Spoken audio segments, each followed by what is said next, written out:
Session 23, Rift of Nations. We got a big breakdown here, y'all. This was, these sessions keep getting crazier, and this session ended with a big curveball that I didn't see coming. I had to do some scrambling behind the scenes as far as how the mechanics of this ran. I'm glad I kind of prepped it beforehand. Whoo, buddy. So the session left off with a cliffhanger of they got found. They were captured and, well, I guess arrested by the king of their nation's capital of Aldor. They were arrested, and then they got out with an NPC that they trust, that they shouldn't trust. And then they, on their way out of the city, as they're fleeing the city, they break into the church capital, which is this foundation that had kidnapped or captured, well, that's all. You can go watch the other videos for that. But they handed over the grandmother of one of the players. The grandmother of one of the characters. They handed over to the church, and they found out that the church had some evil intentions, and they needed to break her out. So they escaped from being arrested to then break into the church to then steal their own player's NPC grandmother to get the heck out of there, right? That whole thing went down. There was multiple across multiple sessions. They got out of there. They finally rested a day's travel later, and they got found because they did not figure out that they had items from the church that the church gave them that were literally magically tracking them. So that's where the session ended off. They got found, and here we go. I got to create a combat from scratch just for this to really put it in there as far as where I wanted this thing to be. So, I could literally make this from scratch. So the combat took a lot of the session because this group loves combat. We hadn't had as many combats, so I'm kind of making up for lost time with some big hitter combats, some deadly combats. This is an ambush from the entire, the church. And the church magic has to do with memory and light and all that kind of stuff. So I had a whole bunch of things going on here. Here's my plan as a dungeon master. I'm going to give you my plan for the combat of what I planned as a dungeon master, and then I'll tell you what actually happened, and then there's a big curveball at the end. So here we go. I planned for there to be multiple different enemies, multiple different types of enemies that they had to interact and play with. All of my combats are one-of-a-kind puzzles that you have to figure out on the fly. And if you don't figure it out, it's going to be a deadly puzzle. Someone might die, someone might get captured. It's not going to go your way. And whenever I choose to have a deadly encounter, and this definitely was that. So I had 4 general monk type characters. They're just your classic. They were very basic and vanilla. They had a ranged attack. They had a melee attack. They just had 1 attack each because I had so many enemies. I think I had 4, 5, 6, 7, 8, 9, 10, 11, 12, 13, 14 enemies. It was 14 versus 4, right? So yeah, it was rough. But that seems maybe unfair, right? It's all about the balance as far as how strong they are and stuff. Now, they were pretty strong, but here's how I organized it. 4 of them were just generic brute monks that just had an attack, health, very simple, very, very simple, right? But they had, the only intention they had was to deal damage and just mess them up, right? There's 4 of them. Cool. There's 3 casters. The only purpose of these casters were to target Darius. Darius is the warlock / druid nature caster of the group. Those 3 casters were targeting him specifically, and they had 1 spell that they were trying to lash out these white ethereal chains and restrict his nature casting magic, because they knew that this caster could cast nature vine magic because he's used it against them before. So they were going to block him from being able to cast nature spells. So I had a whole system worked out for these 3. If he had 1 magic tether, he had a minus reduction to how he's casting spells. If he had a second one on there, he was at disadvantage on all of his rolls, and it'd be a lot harder for him to cast nature magic. And if they got all 3 of these chains on there, which is basically almost like a counterspell type chain, it's not really a counterspell though, it's just restricting his nature casting school of magic specifically, which I have a whole different homebrew magic system I'm using for this. So, you can imagine what that would be like. If all 3 chains got on him, he could no longer cast nature magic, right? But some amazing stuff happened that I never got to do that. So there's that. So that's, again, 4 monks, 3 casters. I had 3 huge barbarian-like individuals with these metal grapple tether chains, and they were their sole purpose was Q, and they were targeting the Warforged Barbarian, who has the one that's he's made a metal Warforged, big, huge sore thumb sticking out. The previous fight he had lightning, so he's a wild magic surge barbarian, so he had lightning. So they're like, we're gonna prepare for lightning. They had They had rubber encased all of their armaments and all their weapons. They had rubber gloves and they had anti-lightning stuff on them. Funnily enough, though, they didn't know that that's only because he's wild magic and it's random whatever he does. So them preparing for lightning did nothing. But I wanted to make the player feel cool in that way of paying respect to the coolness of their class. And that's what they would do. Oh, it's a lightning barbarian. I'm going to prepare for that. Oh, wait, he's catches on fire at one point during the combat. So they're like, what? So anyway, so these 3 barbarian enemies were only there to tether and hold down Q. So you see a theme here. 3 casters were targeting Darius. 3 barbarians were targeting Q. So I have those, and that's all they were doing is locking them down, because this is a snatch and grab mission, y'all. I had 3 more NPCs. I called them ninjas. They were just like assassin, quick moving, get in and get out. The only purpose they had was to get in, capture Corey, the grandmother, capture her and get her out of there. That's the only thing they were trying to do, is get her in and get her out. And then I had one more final NPC in there that's only job was to steal Claude, the cat, the NPC cat of one of the players. They have an NPC cat, very important cat as far as backstory and the overall lore of the game goes. And Corey, the grandmother, very important character in the big overarching thing here. They were trying to kidnap them and get them out of there, and that's the only thing they were trying to do. And everyone else was designed to hold down the 2 biggest threats, right? The caster and the Warforged, hold them down. The other ones were going to try and kill off the other ones, and they said, kill them, they know too much. So I tried to set the tone of they are trying to kill you guys. And that comes in later because I almost killed one of the players. I'm talking outright killed them. It was 1 turn away from outright killing them. So here's how the whole fight went down. That's the stage set. Now here's what happened, right? So the fight ended up being almost in like 2 halves of how things were going here. There's all this. I wish I probably what I will do in the future is I will have some sort of screen I can shift to, and I will import a picture of the fight, and I could like move my mouse around and like click around on it. I'm going to do that for a future of these videos. Also, side note, I do want to take these videos here on the second channel to the next level, and I have a lot of different plans for that. It's going to be coming out in the future, so stay tuned for some announcements on some big stuff here. But anyway, let's get into it. The overall, not to do a turn-by-turn play-by-play, but the big picture play-by-play is as follows, and I'll tell it from each of the players' perspectives as they're kind of going around. Darius has some epic moves where he like hides in the shrubbery. There's a section of this like bush type shrubbery. He like backs into it with his nature magic and like blends himself into it. He takes his action to make a hide check, which anytime a player takes an action to do something that's not I attack or something very basic, I'm like, ooh, respect. He takes the hide action and gets a natural 20. And I'm like, the vines, you become one with the vines around you. Like he's a nature caster and he's inside the shrubbery. He's like sculpting it around to shield him and he is gone. And then we played a really fun game. I said, you know what? This is cool. And I came up with this on the fly and I said, I want you to take your piece off the board. Like take your miniature off the board and you can move anywhere within that shrubbery. There's like a section, about this big on the map that he could be in. And I said, I want you to move yourself off the board, move anywhere you want. I'm going to turn around and I want you to point on the board where Darius is. So I literally did this. He pointed on the board where he was. And then I looked back. He had his miniature. I had no idea where he was. I was like, all right, these casters are going to cast into the bush and try and hit you.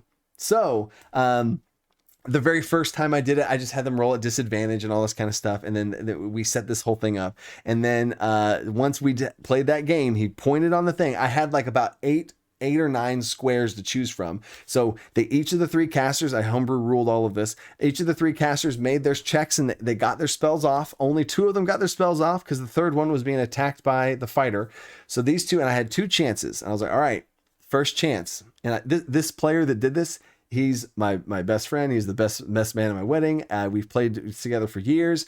Probably too much so to where I knew, and I kid you not, guys, the first time I'm like, this square, and everybody's like, no way. Were you looking? Like, no way. And I out of nowhere picked the square that he chose, and they got him with the shackles, and the first person latched onto him, and his nature magic starts to be restricted. Super cool. The whole thing from this character's perspective is he's able to push through the one chains on him, and he gets out this huge cast of nature magic to cause difficult terrain for these the people that are trying to kidnap Corey, the grandmother, and the cat. They come in, they kidnap the cat, they try and leave, and he vines the entire section of the map, causing plant growth, which is double difficult terrain. So it's very hard for them to move at this point. So that was crazy. Then he cast nature magic or entangle to try and further restrain them. It was crazy the amount of difficult terrain type stuff he was doing.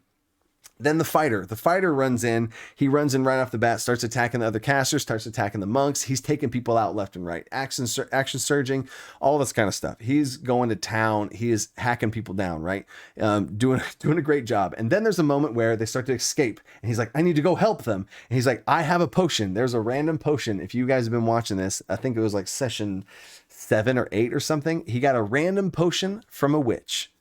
Had no idea what the potion did. And I have a D20 list of what the potion does. And he drank the potion. I rolled on the table and I got 10. And on this random table of 20 different random magical effects, I guess he got flying. So now he can fly.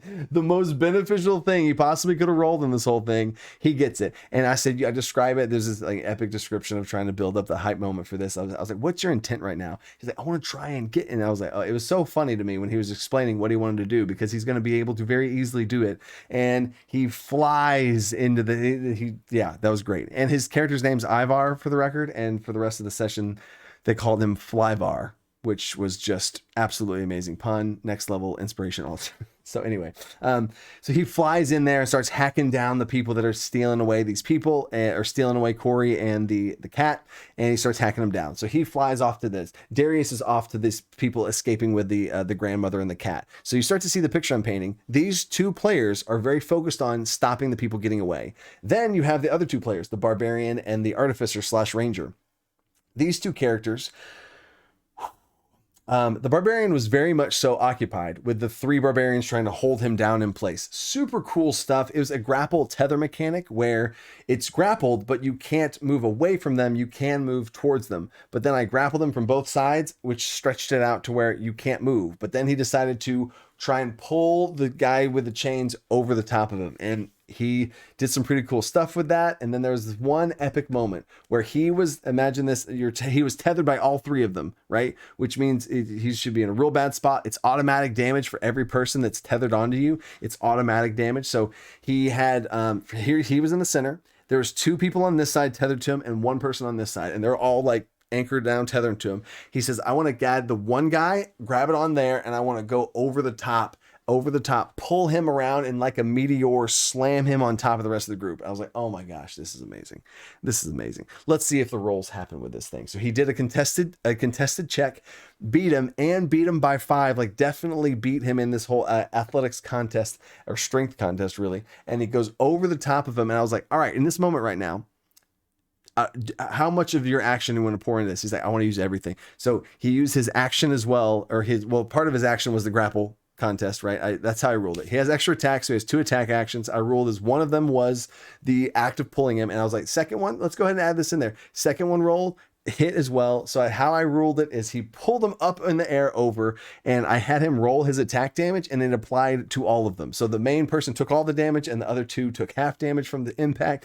Boom! Meteor slammed one player into the other ones. They all had to make strength saving throws to see if they could maintain the grapple. Only one of them did. So big, huge, epic play from him. Ends up getting a raging and wild magic raging, and all this other kind of stuff happens. Gets some speed boost from it. Swirls around, uses the chain to swirl around the players, and then runs off now in towards the people that are escaping with the grandmother and the cat. So now all 3 players are off towards stopping the people getting away with the cat and the grandma.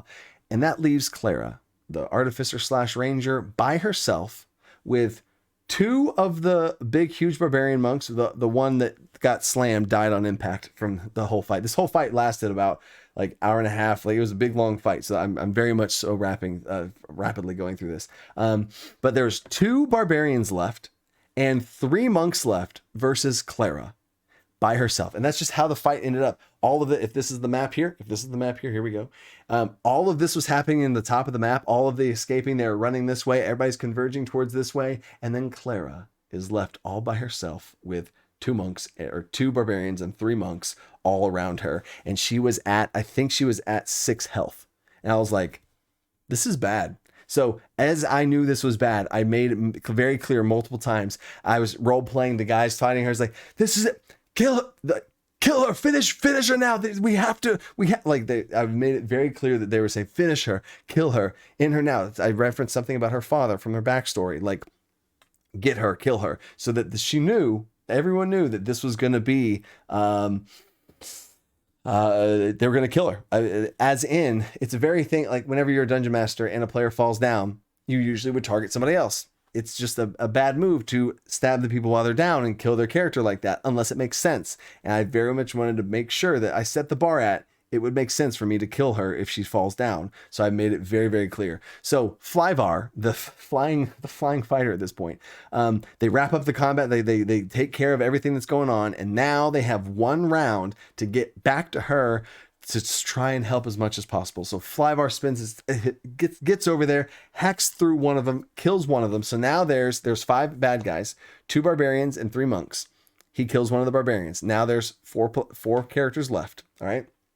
And then here's how the rest of it goes down. The caster is too far away. He's not able to get there. The barbarian's too far away, not able to get there. They get really close, right? And then we have these characters left. How it went down is the person right in melee with her, they got to go before her. So the person in melee with her attacked and missed. I rolled all of these out in the open. I usually roll behind my Dungeon Master screen, but for this, I was like, guys, the dice are out of my control. If all 4 of them hit, they will kill her right now. And there's a chance. Okay, so I rolled this one, missed. So there's 3 more attacks. Roll the second one, missed again. Roll the third one, hit. She falls unconscious, right? I rolled this one, missed.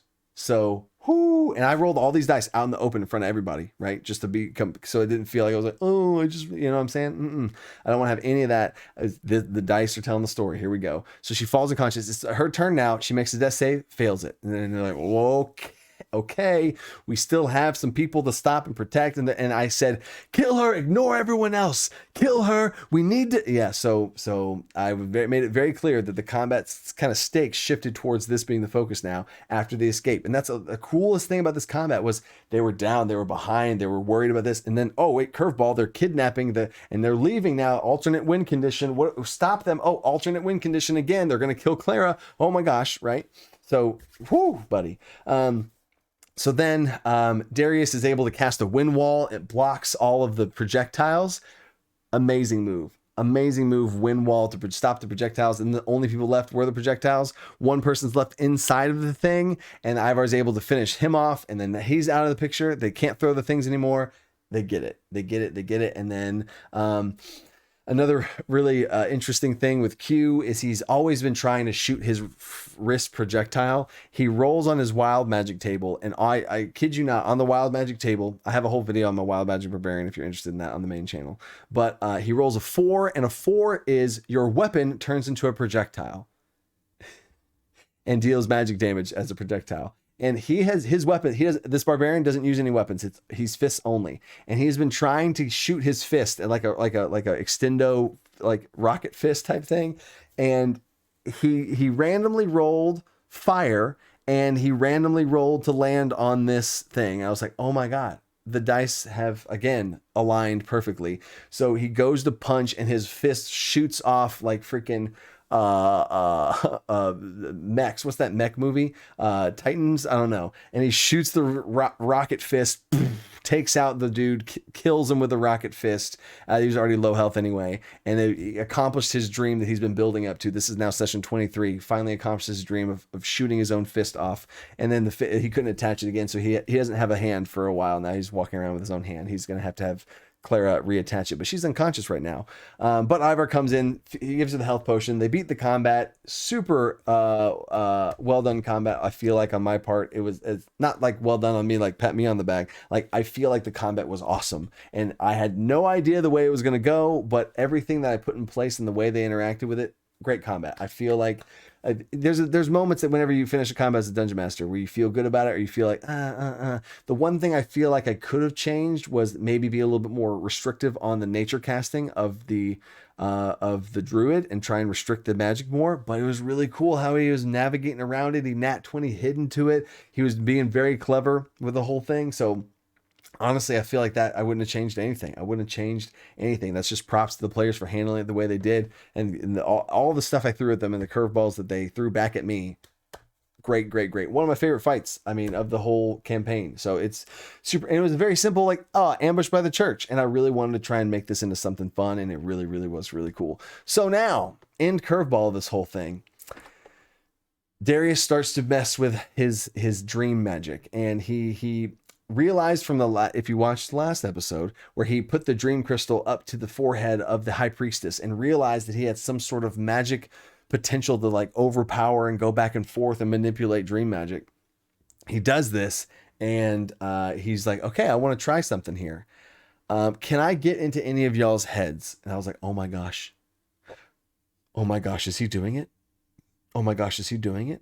And I have buried deep down over here in my DM binder. I had to dig for it, y'all. It was like, I was like, oh, okay, what's going on here? Let me go back to this to show y'all the screen here. So full width, there we go. So I had to go into the Phantasmals, which is like a section of lore of the, I gotta change this to short screen too.